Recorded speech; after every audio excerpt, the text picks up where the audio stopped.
Bismillahirrahmanirrahim. Assalamualaikum warahmatullahi wabarakatuh. Pemirsa MTA TV dimanapun Anda berada, puji syukur Alhamdulillah senantiasa kita panjatkan kehadirat Allah Subhanahu wa Ta'ala atas karunia nikmat dan juga rahmatnya. Di kesempatan pagi hari ini kita bisa berjumpa kembali dalam acara Kota Kita. Pemirsa MTA TV dimanapun Anda berada, tahukah Anda bahwasanya hari ini 9 September 2025 diperingati bersama sebagai Hari Olahraga Nasional. Dan bertepatan di tahun 2025 ini menjadi hari ke-42 ya, yang diperingati bersama untuk memperingati Hari Olahraga ini. Nah, di kesempatan hari ini pemirsa, kita sudah hadirkan Dinas Pemuda dan Olahraga Kota Surakarta dan juga SMP khusus olahraga Surakarta yang akan berbincang berkaitan dengan dunia olahraga tentunya. Dan untuk para pemirsa yang ingin berinteraksi, bertanya pula, kami persilahkan di 02716793000 atau melalui pesan WhatsApp di nomor 08112553000.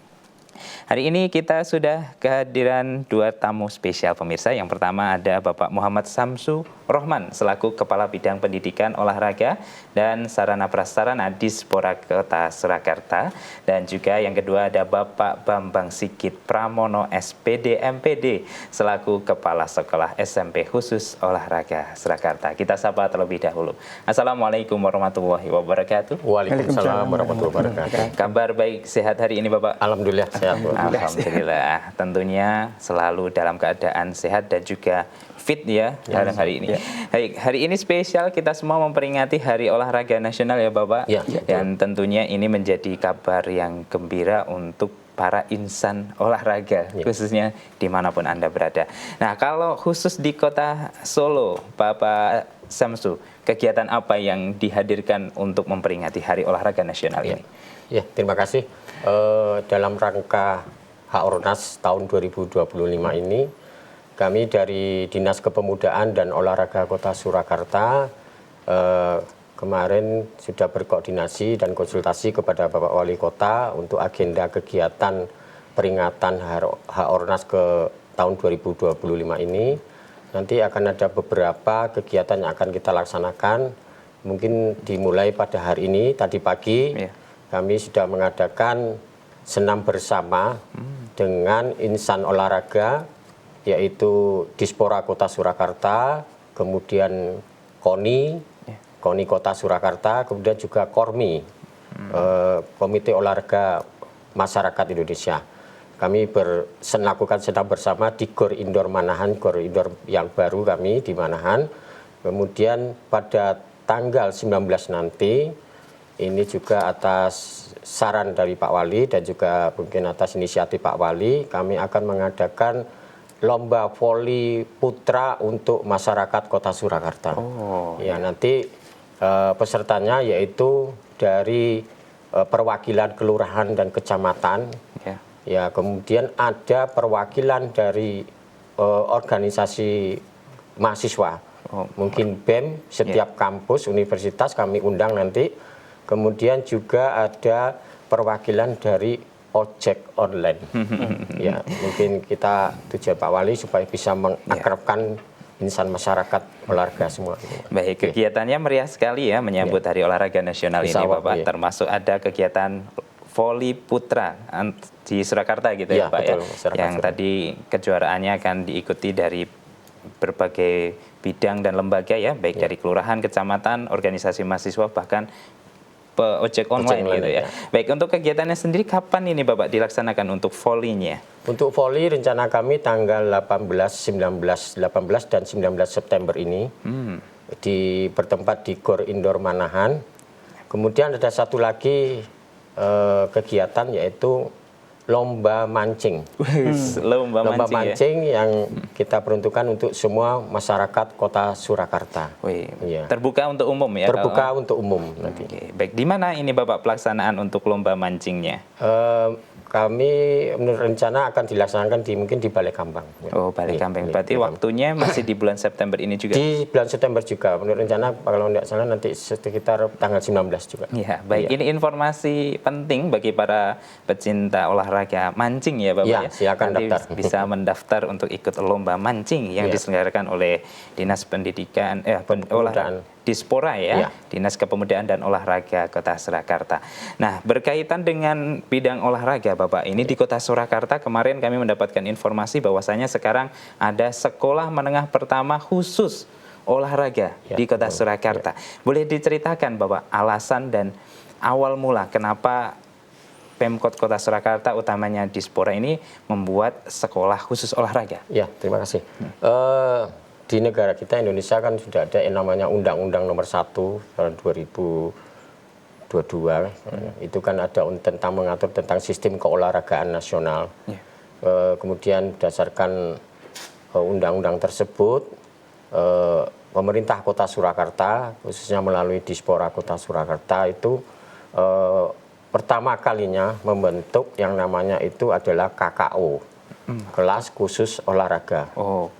Kelas khusus olahraga itu kita bentuk dengan satu rombongan belajar, kelompok belajar, kemudian kita titipkan pada saat itu di SMP Negeri 1. Jadi belum berbentuk suatu sekolahan, masih suatu kelas. Itu kita bentuk tahun 2017, tepatnya diresmikan tanggal 17 Juli tahun 2017 oleh Pak Wali Kota pada saat itu. Kemudian berkembang, kemudian kita mencermati banyaknya animo anak-anak, terutama tingkatan sekolah menengah pertama SMP yang ingin masuk di sekolah KKO tersebut. Akhirnya kita dari pemerintah Kota Surakarta bekerjasama dengan terutama Dispora dan Disdik, akhirnya duduk bersama membahas suatu bagaimana kalau kelas KKO ini kita kembangkan menjadi SKO, menjadi suatu sekolah. Jadi suatu sekolah, akhirnya kita sepakati pada tahun 2023, tepatnya 23 November 2023, diresmikanlah suatu sekolah namanya SMP khusus olahraga. Demikian. Baik, berarti perjalanan dari sekolah khusus olahraga ini diawali di tahun 2017 ya Bapak ya. Akhirnya menjadi resmi masuk ke sekolah menengah pertama ini di tahun 2023. Baik, kita bergeser ke Pak Bambang selaku Kepala Sekolah SMP khusus olahraga ini. Boleh diceritakan sedikit Bapak lika-likunya dari awalnya ini kan sebuah kelas kemudian menjadi sebuah sekolah khusus gitu. Oke. Terima kasih. Jadi tadi betul disampaikan oleh Pak Samsu. Jadi SMP khusus olahraga itu didirikan tahun 2023 ya. Saya masih ingat saat itu saya kebetulan kan sebelumnya di SMP 27 terus mendapatkan tugas untuk ngampu di sekolah yang baru. Disebutkan namanya SMP khusus olahraga. Per 1 Juli 2023. Saat itu karena sekolahnya yang sekarang itu belum jadi, saya sementara 5 bulan numpang di SMP 1. Jadi dulu bulan Juli sampai bulan November minggu kedua itu di SMP 1 ada 2 sekolah. SMP Negeri 1 dan SMP khusus olahraga. Saat berdiri sekolah awal itu dari SMP khusus olahraga sudah dapat 2 jenjang ya. Yang dulu KKO waktu di SMP 1, kelas 1, itu naik ke kelas 2. Itu langsung gabung dengan di tempat saya. Kemudian ada angkatan baru tahun 2023 yang kelas 7. Jadi waktu berdiri itu ada 2 tingkat, kelas 7 yang baru dan kelas 8 yang limpahan dari KKO SMP 1 seperti itu. Kemudian 5 bulan yang di Jalan Ronggo Wasito sebelah barat MTA itu sudah jadi, akhirnya kita pindah ke situ. Seperti itu. Alhamdulillah, baik. Berarti sekarang sudah menempati gedung yang baru ya Bapak dengan fasilitas yang lengkap tentunya. Nah, sekarang itu banyak orang yang mungkin berpikir apa atau bedanya SMP khusus olahraga ini dengan SMP reguler Bapak Bambang? Mungkin bisa disampaikan. Jadi untuk SMP khusus olahraga itu kalau yang reguler kan anak-anak hanya dikembangkan untuk sisi akademik, walaupun di sekolahnya itu juga ada kegiatan ekstra olahraga ada, kemudian ada pengembangannya minat ekstrakurikuler. Tapi kalau di sekolah khusus olahraga itu kan memang yang masuk itu memang anak-anak yang mempunyai bakat istimewa. Bakat istimewa dalam arti dia dibandingkan dengan temannya tuh punya kelebihan di bidang olahraga. Ya, olahraga. Tapi sisi lain anak tersebut, siswa tersebut kan harus juga menempuh pendidikan karena dia statusnya sebagai pelajar. Ya. Jadi kalau dibandingkan ya bedanya itu kalau anak atau murid saya yang SKU itu punya dua peran, sebagai pelajar dan sebagai atlet. Pagi hari jam 5:30 anak-anak latihan sampai jam 8 Ya. itu yang nangani langsung dari bidangnya Pak Samsu Dispora, pelatih, Ya. bukan guru, pelatih. Langsung pelatih, Pelatih ya. Kemudian nanti jam 8 ya, kita kan ada bis ya Mas, bis Ya. yang keliling ngambili jemput ya dari siswa, ada yang di Siwedari, ada di lapangan Kartopuran, ada yang di mana ke sekolah. Nanti di sana di sekolah itu anak-anak langsung mengikuti pembelajaran. Pembelajarannya mulai jam 9 sampai jam 2:30. Itulah yang menjadi tanggung jawab saya atau Disdik ya. Disdik itu kan menugaskan saya untuk apa ya istilahnya untuk memanage siswa dalam kaitannya dengan bidang akademik seperti itu. Ya. Dan di situ yang mengajar adalah guru seperti guru-guru yang sekolah reguler. Oh, ya. ya. Ya ada mapelnya sama, mapelnya sama.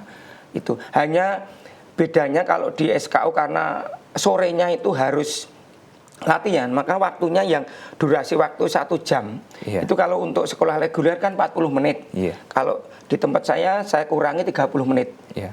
Lah, kalau 30 menit kan otomatis materinya kan mungkin dibandingkan yang reguler kan kurang ya, dalam arti Ya. tidak. Itu saya minta untuk yang diajarkan materi-materi yang penting-penting saja.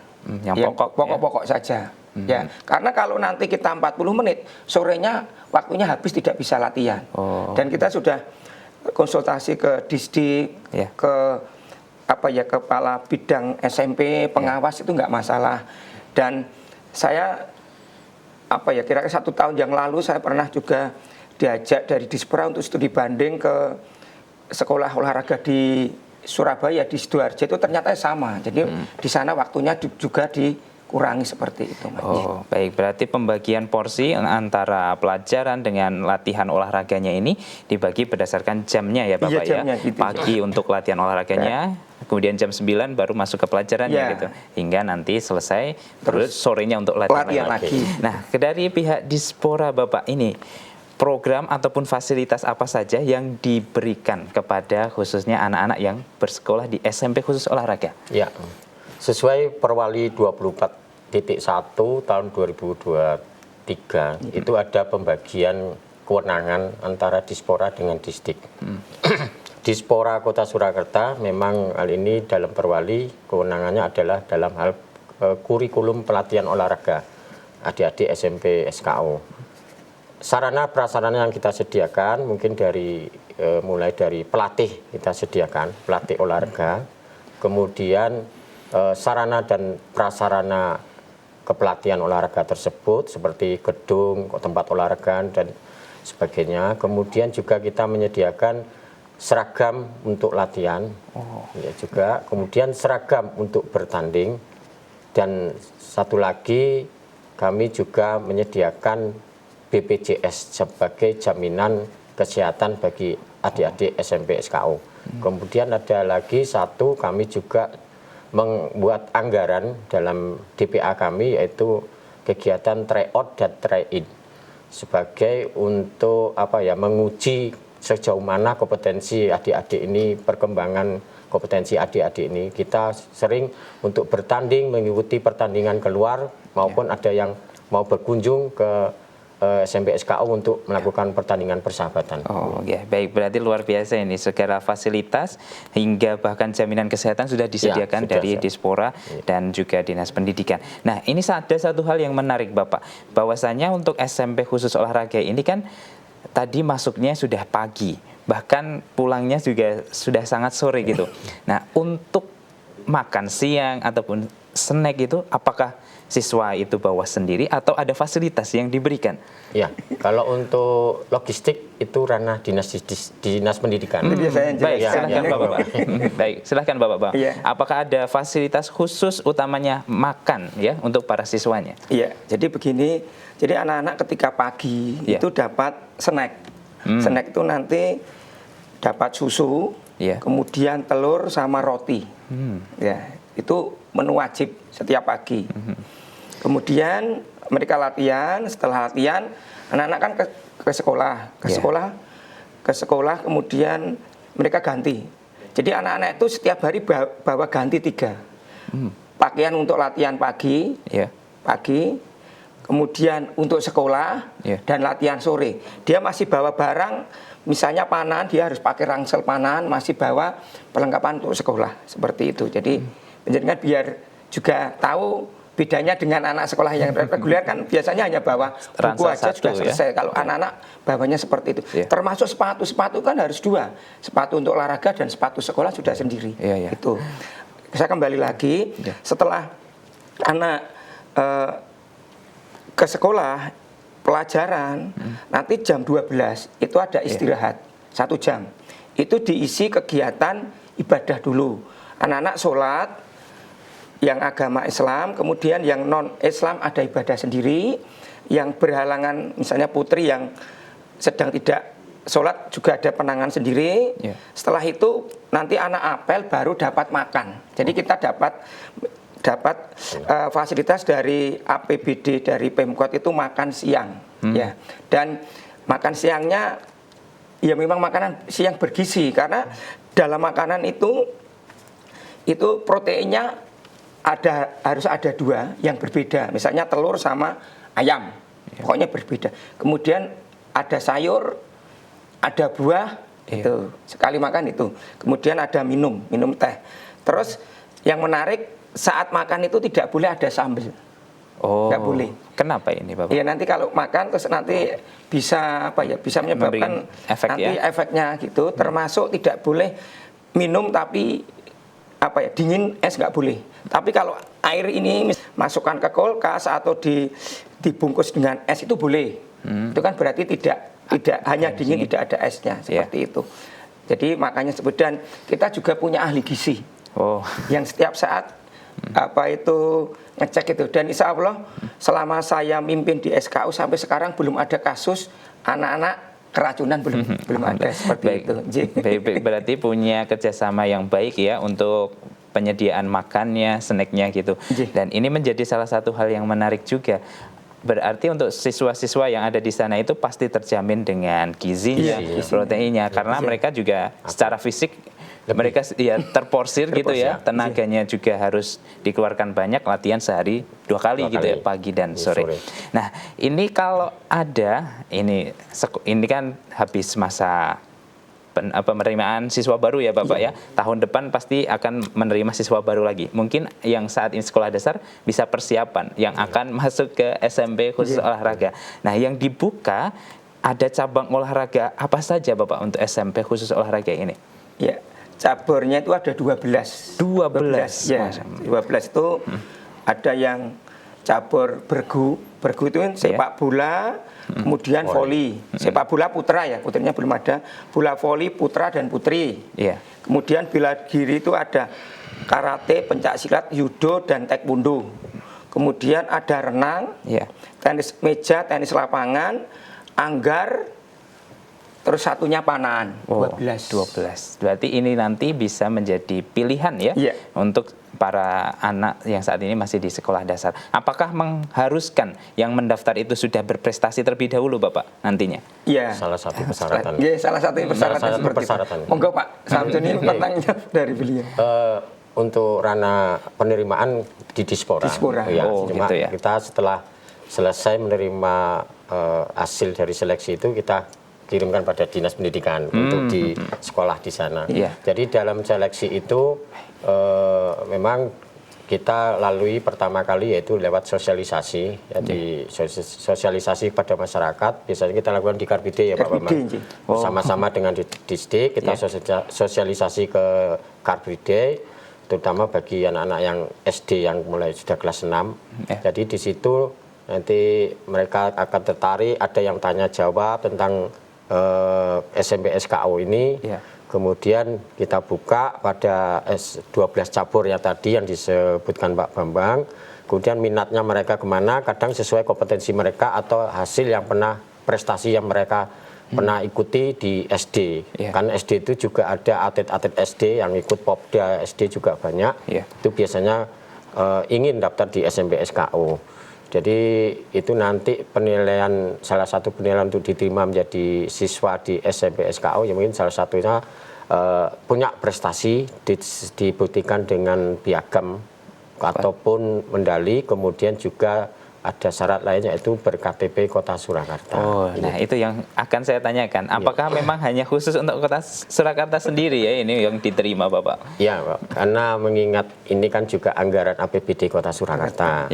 Jadi kita memang mengutamakan adik-adik atau anak-anak SMP yang berKTP Kota Surakarta terlebih dahulu. Kemudian ada nilai dari prestasi yang dicapai. Piagam itu kan kita nilai. Kalau ada nilai yang bersamaan hasil total nilai itu baru kita mungkin bisa melihat KTP yang di luar Kota Surakarta. Tetap ada yang bisa masuk kuota itu. Baik, tapi diutamakan oleh warga Kota Surakarta. Nah, ini kan kalau sekolah reguler itu Bapak ada daya tampungnya. Nah, kalau sekolah khusus olahraga ini apakah juga ada batasannya atau ya kalau ternyata di tahun ini banyak calon atlet yang bisa dikembangkan, kita terima semua gitu?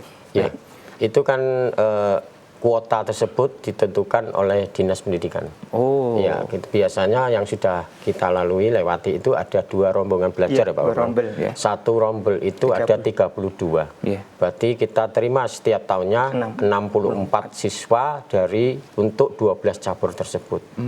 Dari 64 itu keterima langsung kita kirimkan ke SMP SKO. Baik. Dari 64 tadi, Bapak, apakah ada khususnya mungkin sepak bola harus 24 siswa, mungkin voli harus 12 siswa, seperti itu atau seperti apa pembagiannya, Pak Odi? Untuk kuota setiap caburnya kita melihat murni dari hasilnya. Jadi tidak harus kita tentukan sepak bola harus 12, harus 24, kemudian voli harus 6. Tidak, kita lihat hasil murni seleksi dan kita tidak melakukan seleksi sendiri, kita juga mengandeng yang berkompeten dalam hari ini FKOR UNS untuk seleksi tersebut. Jadi setiap tahunnya nanti setiap cabur ada naik turun. Seperti tahun ini kemarin contoh tenis lapangan itu ternyata ada pendaftar tapi dari hasil seleksi kompetensinya tidak ada yang masuk. Jadi terpaksa tenis lapangan kita kosongkan, kuotanya dari Dinas Pendidikan yang 64 kita cari pada cabur yang lain yang masih bisa diisi dan yang orangnya berkompeten juga begitu. Jadi setiap tahunnya tetap gitu jumlahnya. Baik. Kenapa kompetensi dari calon peserta ataupun siswa yang mendaftar ini sangat penting dan menjadi syarat ketika mendaftar, Pak Syamsul? Iya, Pak. Karena kompetensi kita perlukan karena memang salah satu syarat itu kan ada piagam, tapi kadang pendaftar itu memang masuk mendaftar juga tanpa piagam tetap ikut mendaftar. Kemudian tapi itu bisa kita terima juga, kita laksanakan seleksi. Namun ketika kita laksanakan seleksi tes fisik, kemudian tes kompeten sesuai cabur yang dituju, memang ternyata memang hasilnya sangat jauh, sulit akan kita angkat, mungkin kita hasil penilaian dari FKOR UNS mungkin belum bisa masuk. Baik. Ini nanti juga bisa menjadi standar ya, bahwasanya nanti lulusannya pasti bisa berkualitas gitu ya Pak. Juga saya tambah juga, mungkin ternyata juga ada ke tahun ini ada salah satu pendaftar siswa SD itu ternyata di SD itu sebenarnya sudah punya cabur A, keahlian dari cabur A. Tapi ternyata di SMP SKO mau mendaftar, dia malah pilih cabur lain. Dan ternyata hasil tes itu memenuhi syarat berkompeten, ya kita terima juga. Walaupun tidak linear dengan kompetennya saat SD gitu. Oh, iya, bisa, masih bisa. Baik, mungkin dari sepak bola ke futsal Ya, atau lain ya, sebaliknya. voli ke sepak bola atau sepak bola ke voli masih bisa. Oke, baik. Berarti Hasil tes yang hanya menentukan. baik. Iya. Berarti ini menjadi syarat yang paling penting ya ketika nanti daftar di SMP khusus olahraga. Baik, ke Pak Bambang, saya ingin tanya berkaitan dengan prestasinya ini ya. Tentu sudah banyak siswa yang ada di SMP khusus olahraga ini. Nah, prestasi yang sudah diraih bisa diceritakan apa saja Pak Bambang? Iya, terima kasih. Saya selama 2 tahun ya mimpin itu, prestasinya saya bedakan dari 2. Ada yang akademik kita juga punya prestasi. Wow, luar biasa. Dan olahraga, kalau olahraga kan jelas. Iya. Selama ini yang jelas itu levelnya provinsi, nasional jelas itu. Hampir setiap bulan itu mesti ada. Nah, yang membanggakan itu ada beberapa siswa yang levelnya ke dunia. Internasional. Iya, kemarin ada satu anak itu lomba pencak silat, pertandingan pencak silat di Abu Dhabi juara 3. Itu. Terus kemudian ada lagi satu anak yang bisa ikut berperan mengikuti latihan di Spanyol sepak bola. Wow. Yang sekarang ditarik di tim usia 17. Ada satu anak. Alvaro namanya, Alvaro. Ya, kemudian ada siswa yang voli. Itu kebetulan saya punya murid voli itu, cabur voli itu tingginya 198. Laki-laki. Ya, laki-laki itu kemarin dipanggil untuk mengikuti pelatnas bola voli pasir di Jogja itu. Yeah. Kemudian ada 5 anak yang kemarin dipanggil untuk memperkuat timnas Indonesia B kejuaraan sepak bola untuk pelajar Asia seperti itu. Levelnya sudah level yang kalau ditanya misalnya yang jumlahnya banyak itu ya kebetulan gini. Saya punya aplikasi barcode untuk prestasi. Jadi kalau di sana, di sebelah saya itu ada 2 barcode. Barcode yang atas itu untuk laporan. Jadi ketika anak habis tanding, kemudian dia ngelaporkan. Kemudian yang barcode bawahnya itu ada rekap. Jadi misalnya, Mas mau ke sana, mau lihat prestasi murid saya, penjenengan tinggal klik, sudah keluar semuanya. Dan itu sudah ada level. Saking banyaknya. Saya karena begini. Dulu waktu awalnya kalau dicatati pakai manual waktu seperti waktu saya dulu di sekolah reguler itu kan tidak sebanyak inilah. Lama-lama kan istilahnya capek terus terlalu banyak, akhirnya saya punya ide buat dibuat seperti itu. Dan suatu saat misalnya ada dari Dispora atau Disdik minta Pak Bambang minta data siswa berprestasi dari awal sampai sekarang. Saya tinggal pakai barcode itu sudah keluar seperti itu. Luar biasa. Nanti bisa dilihat ya pemirsa di SMP SKO nanti ada barcode khusus yang menampilkan prestasi-prestasi dari siswanya. Bukan hanya di level nasional, tapi sudah internasional yang diraihnya. Nah, baik ke Pak Syamsu. Ini strategi dari Dispora bagaimana dengan lulusan SKO yang sangat membanggakan ini, bahkan sampai ke level internasional, sehingga harapannya nanti mereka tersalurkan ke bidang yang mereka minati ini. Ya, untuk lulusan SMP SKO kita sebenarnya sudah tahun-tahun sebelumnya sudah bekerja sama dengan salah satu SMA negeri di Kota Surakarta, yaitu SMA Negeri 4, agar lulusan SMP SKO ini bisa tertampung masuk di SMA Negeri 4 Kota Surakarta. Karena SMA Negeri 4 Kota Surakarta ini kan juga memiliki satu kelas khusus KKO tingkat SMA Kota Surakarta. Kenapa kita harus kerjasama MOU dengan SMA 4? Karena memang ranahnya sudah berbeda, karena SMA Negeri 4 itu sudah masuk pada pemerintah Provinsi Jawa Tengah. Jadi kita mengadakan MOU, nanti lulusan kita agar bisa masuk ke SMA Negeri 4 dan nanti secara pelatihan itu bisa bersama-sama dengan SMP SKO di sarana prasarannya milik pemerintah Kota Surakarta. Oh ya, baik, berarti sudah ada jalur khusus yang diberikan, difasilitasi oleh Dispora ya untuk para atlet yang berprestasi. Nah, apakah atlet-atlet yang berprestasi ini juga mendapatkan fasilitas utamanya bantuan pendidikan Bapak dari Dispora sendiri ketika mereka mendapatkan prestasi internasional mungkin kita? Ya ada Pak. Untuk misalkan mengikuti Popda, baik Popda provinsi, Popda kota dan Popnas itu kita ada memberikan penghargaan istilahnya. Penghargaan kemarin di Loji Gandrung juga baru saja diserahkan oleh Bapak Wali Kota. Memang atlet-atlet dari SMP SKO ini dari hasil medali yang kita peroleh dari mewakili kota Surakarta itu malah sebagian besar diperoleh dari adik-adik dari SMP SKO. Jadi kita dari pemerintah kota Surakarta lewat Dispora kota Surakarta juga memberikan istilahnya bukan bonus, bukan apa, tapi penghargaan istilahnya dari pemerintah kota Surakarta kepada yang meraih prestasi-prestasi tersebut. Ya, baik. Ini nanti juga bisa menjadi tambahan motivasi juga ya betul, untuk para siswa dan atletnya.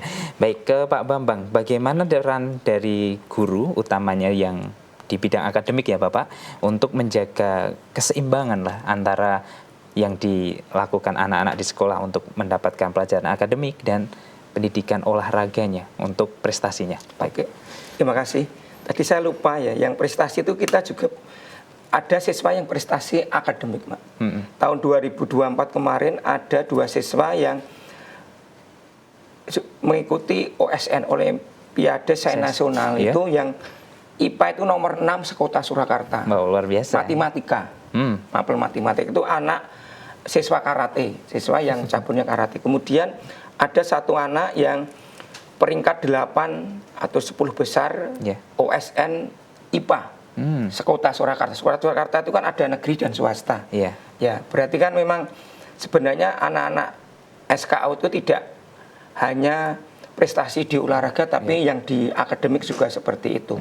Kemudian tadi jawab pertanyaan yang bagaimana guru untuk untuk memotivasi pembelajarnya juga berjalan dengan baik. Kemudian satu sisi dia punya tanggung jawab sebagai atlet untuk latihan, kemudian untuk bertanding ya. Jadi begini, anak-anak itu setiap pagi itu kalau masuk ya seperti biasa ya. Seperti biasa sekolah-sekolah yang lain, hanya memang kalau di tempat SKU kan mulainya jam 9 ya, kalau yang lain kan jam 7. Ya kita sama, pagi itu kita ada kegiatan tadarus Mas. 15 menit ya tadarus untuk yang beragama Islam, kemudian yang non Islam ada ibadah sendiri. Kemudian guru mengajar. Karakter anak SMP olahraga, anak-anak SKU itu kan beda. Karena dia itu basicnya olahraga itu yang menonjol ada kinestetik. Nggak bisa anak SKU itu suruh diam lama, nggak bisa. Nah, strateginya guru itu menampilkan pembelajaran yang menarik, kemudian diberi tugas. Jadi ketika anak itu mengerjakan ya nggak apa-apa. Ada yang ngerjakan di meja, ada yang di lantai atau tapi pekerjaannya itu mesti selesai. Hanya memang caranya masing-masing anak beda karena setiap anak punya karakter berbeda itu. Ya, yang saya tekankan hargai anak, karena anak itu kan beda dengan kelas atau sekolah yang lain, nggak bisa disamakan ketika bapak-bapak guru yang dulu pernah ngajar di tempat-tempat sekolah reguler kan nggak bisa. Tadi ya disesuaikan dengan situasi kondisi anak seperti itu.